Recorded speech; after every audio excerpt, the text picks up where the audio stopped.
Two the power two base আর হচ্ছে power কি সেম হবে। আমরা জানি বেজ আর পাওয়ার যদি আসসালামু আলাইকুম প্রিয় শিক্ষার্থীরা, আজকে আমরা হচ্ছে লগারিদম নিয়ে আলোচনা করব। এই লগারিদম আমাদের যারা জব প্রত্যাশী আছি এবং হচ্ছে নবম দশম শ্রেণীতে যারা পড়াশোনা করতেছে সবার জন্য আমাদের এটা কাজে লাগবে। তো লগারিদমের কিছু সূত্র আছে, দেখো আমি এই সাইডে লিখে রাখছি যে এখানে সত্যটা আসে অনেক সময় পরীক্ষাতে যে জিরোর চেয়ে বড়, এর মানটা জিরোর চেয়ে বড় হবে এবং কি এর মান কখনো ওয়ান সমান যদি না হয় তাহলে হবে এ টু দি পাওয়ার জিরো হলো ওয়ান। অর্থাৎ যে কোনো চলকের উপর যদি পাওয়ার শূন্য দেওয়া যায় তার মান কি হবে ওয়ান হবে। তো এখন যদি আমি ধরো 3x তারপর পাওয়ার জিরো দিই তার মান হচ্ছে ওয়ান, আমি যদি বলি 5x two the power zero তার মান হচ্ছে ওয়ান, মানে যত সংখ্যায় আসুক তারপর পাওয়ার জিরো দিলে তার মান হচ্ছে ওয়ান। তারপর হচ্ছে এ ইনভার্স এন সমান one divided A to the power N inverse, মানে এখানে তোমার ভাগ আকারে আছে তাহলে one divided A to the power N হবে। আর এই লগ এ ওয়ান ইকুয়াল জিরো, অর্থাৎ বলছে যে এখানে বেস হচ্ছে ধরো এ, এ বলতে এখানে যে কোনো একটা মান হতে পারে, কিন্তু এ পাওয়ার যদি ওয়ান হয় এর মান হচ্ছে জিরো।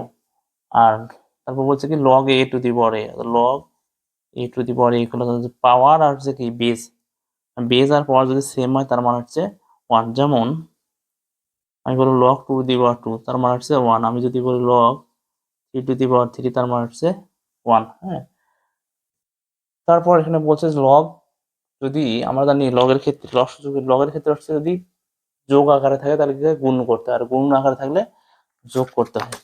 তো এখানে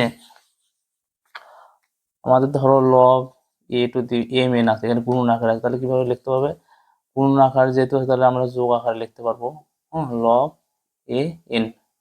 আবার হচ্ছে যদি ভাগ আকারে থাকলে কি হবে বিয়োগ আকারে, বিয়োগ আকারে থাকলে ভাগ আকারে। তাহলে এখানে ধর যদি আমি এম ডিভাইডেড এন লিখি এম ডিভাইডেড এন, তাহলে এটা ভাগ আকারে আছে, বিয়োগ আকারে হয়ে যাবে log a m minus log a n. তারপরে আছে a log a m to the power r, অর্থাৎ পাওয়ার যদি যদি এরকম হয় log a m to the power, অর্থাৎ পাওয়ারটা কি আসবে সামনে আসবে আর log A to the power m. তো এখন দেখো আমরা হচ্ছে এই টাইপের কিছু প্রথমে একটা রুলস দেওয়া আছে যে কোনো লগের পাওয়ার ভিত্তি অপেক্ষা বেশি হলে পাওয়ারকে ভিত্তি দ্বারা ভেঙে অঙ্ক করতে হবে। বিষয়টা এরকম, ধরো এখানে আছে ভিত্তি আছে টু, পাওয়ার আছে কত 16। তো আমরা কিন্তু জানি যে বেজ আর হলো মানে পাওয়ার যদি সমান হয় তার মান কত হয় ওয়ান। তো আমি যদি এটাকে এরকম করতে চাই লগ টু আছে, এই 16টাকে যদি ভাঙাইতে করতে চাই টুর উপর পাওয়ার কত দিলে 16 হয়, পাওয়ার 4 দিলে 16 হয়। তাহলে এই যে পাওয়ারটা কি আসলো, অর্থাৎ আমাদের এই যে এই সূত্রটা দিয়ে হবে এই 4টা যদি সামনে আসে তাহলে কি log two to the power two, base আর হচ্ছে পাওয়ার কি সেম হবে। আমরা জানি বেজ আর পাওয়ার যদি সেম হয় তাহলে আসছে এর মান কত আসবে ওয়ান, তাহলে 4 এর সাথে ওয়ান গুণ করলে 4 আসবে অ্যান্সার।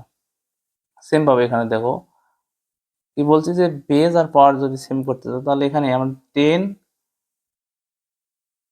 এই পাওয়ারটা যদি সামনে নিয়ে আসো তাহলে কি হবে লগ ইন্টু দি পাওয়ার, তাহলে এটা কি লগ এ টু দি পাওয়ার এই আকারে সূত্র আসছে না, এর মান হচ্ছে ওয়ান, তাহলে টু গুণ হচ্ছে ওয়ান সমান হচ্ছে টু। সেম ভাবে এখানে একটা অঙ্ক দেওয়া আছে, দেখো বলছে যে log root three to the power 81, log root three, তাহলে এখানে আমরা কিন্তু জানি হচ্ছে থ্রির উপর পাওয়ার 4 দিলে হয় 81, কিন্তু আমি বলছি যে বেজ আর কি এটার সাথে এটার মান সেম হতে হবে। তো এখানে যেহেতু রুট থ্রি এখানে শুধু থ্রি, তাহলে আমি যদি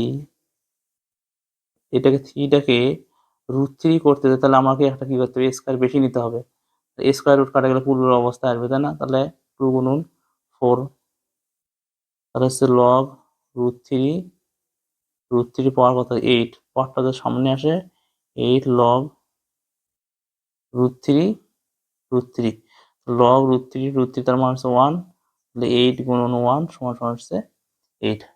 তাহলে এই টাইপের যদি অঙ্ক আসে সহজে আমরা কি এই সূত্রগুলো ধরে এই নিয়মে করতে পারবো। ধন্যবাদ সবাই।